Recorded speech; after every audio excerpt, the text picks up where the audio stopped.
Hello students, how are you all? I hope you all are fine and doing well. So in last lecture we have started multivibrator, right? So in that we are today going to start with monostable multivibrator. Okay, what is monostable multivibrator?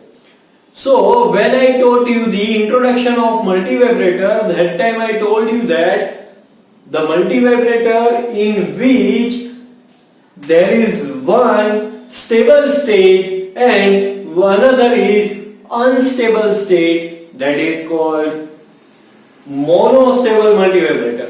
એટલે કે અહીંયા તમારી પાસે એક stable state હશે અને એક unstable હશે. સો આવું થઈ કઈ રીતે? એટલે કે મારો કહેવાનો મીનિંગ એવો છે કે એક સ્ટેટ એવું હશે કે જો એ સ્ટેટમાં તમારું મલ્ટીવાઇબ્રેટર હશે તો હંમેશા માટે ઓન રહેશે, પણ ક્યાં સુધી? until you give a external triggering pulse. જ્યાં સુધી તમે external triggering pulse નો આપો ત્યાં સુધી એ હંમેશા on conditionમાં રહેશે.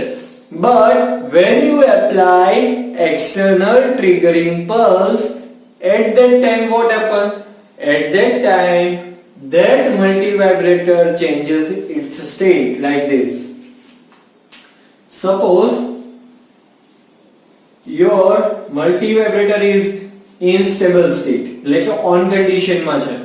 When you apply external triggering pulse, at that time it will change its state અને પોતાનું સ્ટેટ ચેન્જ કરશે અને ઓફ થશે.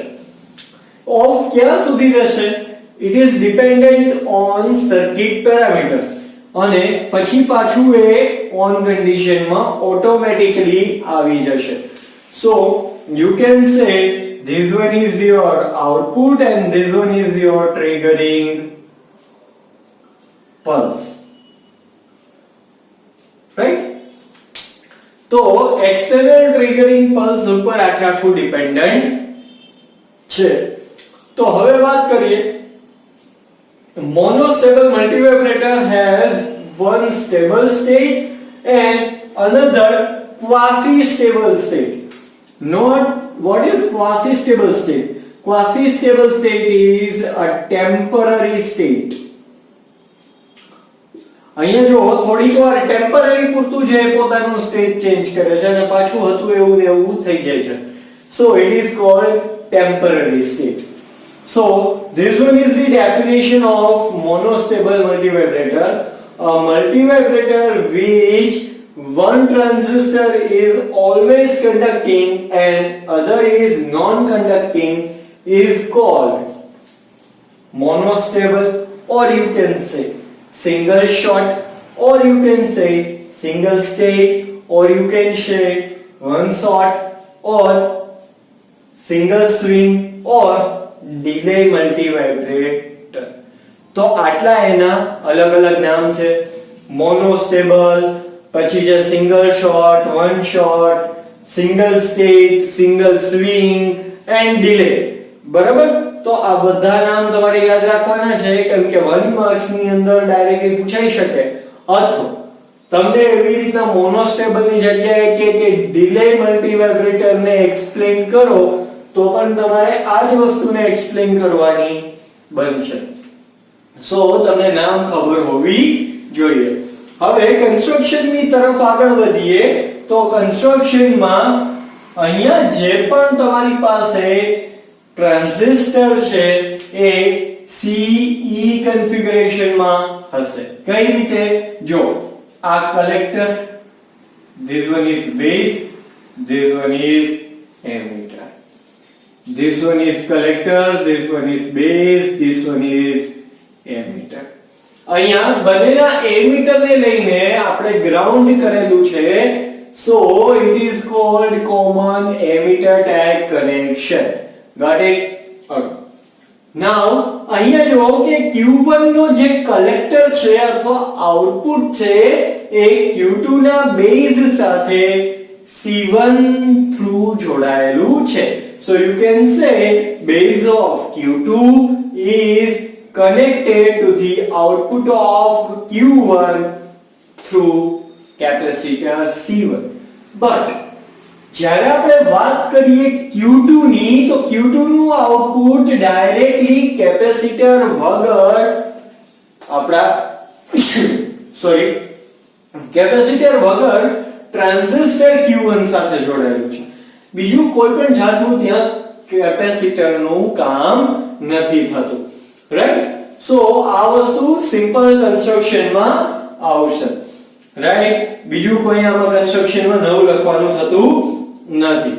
અહીંયા જે આપણે સપ્લાય વોલ્ટેજ VCC આપીએ છીએ એ VCC ના જે સપ્લાય વોલ્ટેજ પ્લસ છે એ R2 થ્રુ બેઝ Q2 ને મળશે. એટલે Q2 તમારું ઓન સ્ટેટમાં હશે સ્ટાર્ટિંગમાં અને Q1 ઓફ સ્ટેટમાં હશે. એટલે જ તમે કહી શકો કે જે તમારું Q2 જે છે એ હંમેશા સ્ટેબલ સ્ટેટ છે અને Q2 હંમેશા ઓફ હશે. એટલે Q2 હંમેશા ઓન અને Q2 હંમેશા ઓફ. રાઈટ? નાઉ વર્કિંગ ની વાત કરીએ તો વર્કિંગ માટે મેં તમને ઓલરેડી કીધું કે VCC પ્લસ આપણે આપેલા છે. that is why base of transistor Q2 will be made positive through R2. R2 ને કારણે Q2 નો બેઝ પોઝિટિવ બનશે અને Q2 જે છે એ ફોરવર્ડ બાયસ માં આવવાને કારણે એ ઓન થશે. રાઈટ? સો VCC ને કારણે R2 થ્રુ અહીંયા પોઝિટિવ વોલ્ટેજ મળ્યા. પોઝિટિવ હોવાને કારણે આનો જે બેઝ જે છે એ ફોરવર્ડ બાયસ થયો. ફોરવર્ડ બાયસ થવાને કારણે આ ટ્રાન્ઝિસ્ટર Q2 ઓન કન્ડિશનમાં આવ્યું. નાઉ કલેક્ટર વોલ્ટેજ ટ્રાન્ઝિસ્ટર ઓન કન્ડિશનમાં આવવાને કારણે કલેક્ટર વોલ્ટેજ ઘટશે. કેમ? કેમ કે કરંટમાં વધારો થાય છે. So collector voltage of Q2 becomes 0. આ વોલ્ટેજ જો 0 થઈ જાય તો બેઝ ને જે Q1 ના બેઝ ને B પોઈન્ટ થી આપણને જે વોલ્ટેજ મળે છે એ 0 થઈ ગયો. So you can say base voltage of transistor Q1 is 0. So Q1 is in cutoff. Right? For it. આના ફોરવર્ડ બાયસમાં આવવાને કારણે આના જે વોલ્ટેજ છે એ ડિક્રીઝ થાય છે. ડિક્રીઝ થવાને કારણે પોટેન્શિયલ B પોઈન્ટ પર 0 થઈ જાય છે કેમ કે કરંટ મેક્સિમમ છે.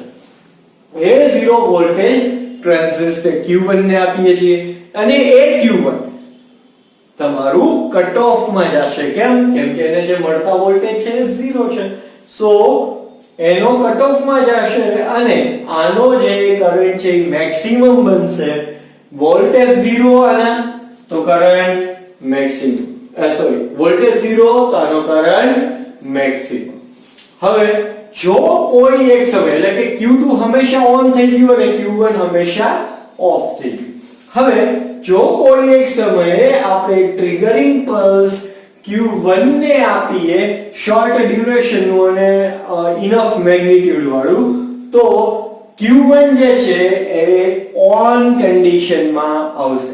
એટલે આ ટ્રિગરિંગ પલ્સ આપતા અત્યાર સુધી અહીંયા શું હતું કે Q2 ઓન હતું, અહીંયા Q2 ઓન હતું પણ અહીંયા Q1 ઓન છે. કેમ કે ટ્રિગરિંગ પલ્સ આપતા Q1 ઓન કન્ડિશનમાં આવશે. Q1 ઓન કન્ડિશનમાં આવવાને કારણે અહીંયા જે કલેક્ટર વોલ્ટેજ છે એની અંદર ઘટાડો થશે. આ ઘટાડો થવાને કારણે ઘટાડો થવો એટલે શું કે એના વોલ્ટેજ ધીમે ધીમે ઘટતા જવા. વોલ્ટેજ ઘટવા એને કારણે QC1 એટલે અહીંયા શું થશે કે આના વોલ્ટેજ ઘટવાને કારણે અહીંયા જે ઘટેલા વોલ્ટેજ છે એ C1 થ્રુ બેઝ B ને મળશે. હવે અહીંયા વોલ્ટેજ ઘટી ગયા, અહીંયા ઘટેલા વોલ્ટેજ મળવા માંડ્યા. એટલે કે હવે આ જે Q2 ફોરવર્ડ બાયસ માં હતો that is not that much in forward bias and because of that its collector current decreases.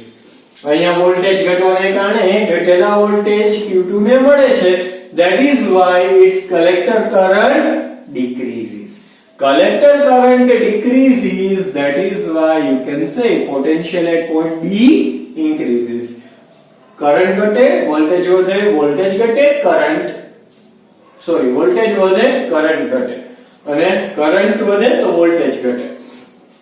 તો પોટેન્શિયલ B પાસે વોલ્ટેજ વધવા માંડ્યા અને Q1 પાસે અહીંયા ઓછા વોલ્ટેજ અને ધીમે ધીમે 0 થવાને કારણે આના બેઝમાં 0 વોલ્ટેજ મળવા માંડ્યા. હવે તેને કારણે શું થશે કે અહીંયા વોલ્ટેજ ધીમે ધીમે વધતા જશે અને અહીંયા તો આ વોલ્ટેજ 0 મળ્યા એટલે Q2 કટ ઓફ માં ગયું. અહીંયા વોલ્ટેજ વધવાને કારણે વધેલા વોલ્ટેજ Q1 ને મળશે એટલે Q1 નો પાછો કલેક્ટર કરંટ વધવાનો ચાલુ થશે અને Q1 ટર્ન ઓન કન્ડિશનમાં સેચ્યુરેશન સુધી પહોંચશે. પણ આ પ્રોસેસ ક્યાં સુધી ચાલુ રહેશે કે જ્યાં સુધી સર્કિટના પેરામીટર્સ નું કેલ્ક્યુલેશન કરો ત્યાં સુધી. તેના પછી શું થશે તો તેના પછી આ કેપેસિટર ડિસ્ચાર્જ થવાનું ચાલુ કરશે. હવે આ જે કેપેસિટર છે એ ડિસ્ચાર્જ થવાનું ચાલુ કરે એટલે એ પાસેના વોલ્ટેજમાં શું થશે ઘટાડો થશે છે. Potential eight point A decreases. Capacitor C1 start discharge through the saturated Q1 અને સેચ્યુરેટેડ Q1 માંથી ડિસ્ચાર્જ થવાનું ચાલુ થશે. જેમ જેમ C1 નું ડિસ્ચાર્જ થતું જશે એ રીતે જે B પાસે Q2 જે છે એના B પાસેનો જે નેગેટિવ પોટેન્શિયલ છે એ ઓછો થતો જશે અને પોઝિટિવ પોટેન્શિયલ બિલ્ડ અપ થશે. જેવો એ પોઝિટિવ પોટેન્શિયલ આવશે એટલે આ જે Q2 છે એ ઓન કન્ડિશનમાં આવશે અને Q1 કટ ઓફ કન્ડિશનમાં જશે. એટલે કે વારાફરતી એક પછી એક ટ્રાન્ઝિસ્ટર ઓન થશે. હવે મારે કેવું હોય કે જે પલ્સ છે એ પલ્સની વિડ્થ કેટલી હોવી જોઈએ તો 0.693 R2C1 એ તમારા પલ્સની વિડ્થ બનશે. ઠીક છે, આઉટપુટના જે પલ્સ છે એની વિડ્થ છે એ તમારી બનશે. જલ્દીથી સ્ક્રીનશોટ લઈ લો આનો, જલ્દી કરો આનો સ્ક્રીનશોટ લઈ લો. Okay, I hope you have taken the screenshot. આ જે પણ મેં લખેલું છે બોર્ડમાં એ તમારે બુકમાંથી જોઈને લખવાનું છે. I haven't written construction over here. I have written only the main points like definitions and main working points. All you have to do is you have to go through your books and you have to write it in your fairbook, right? So આજનો lecture આપણે અહીંયા જ over કરીએ છીએ. જે પણ મેં કંઈ કરાવેલું છે you have to do all these things in your fairbook. કંઈ પણ ડાઉટ હોય તો પૂછી લેજો. હું તમને આના બધાના એક જ ટોપિક કરાવું છું. વિડિયો નાનો બને છે પણ એટલે કરાવું છું કેમ કે જો એકસાથે હું બધા મલ્ટીવાઇબ્રેટર ભણાવીશ તો તમને મગજમાં ઉતરશે નહીં, બધા આડું થઈ જશે, રાઈટ? સો બાકીનું આના પછીનું જે છે એ બાયસ્ટેબલ મલ્ટીવાઇબ્રેટર છે એ નેક્સ્ટ લેક્ચરમાં આપણે જોશું. ત્યાં સુધી બધું કમ્પ્લીટ વર્ક કરી લેજો. કાંઈ ડાઉટ હોય તો પૂછી લેજો. Thank you so much and have a nice day.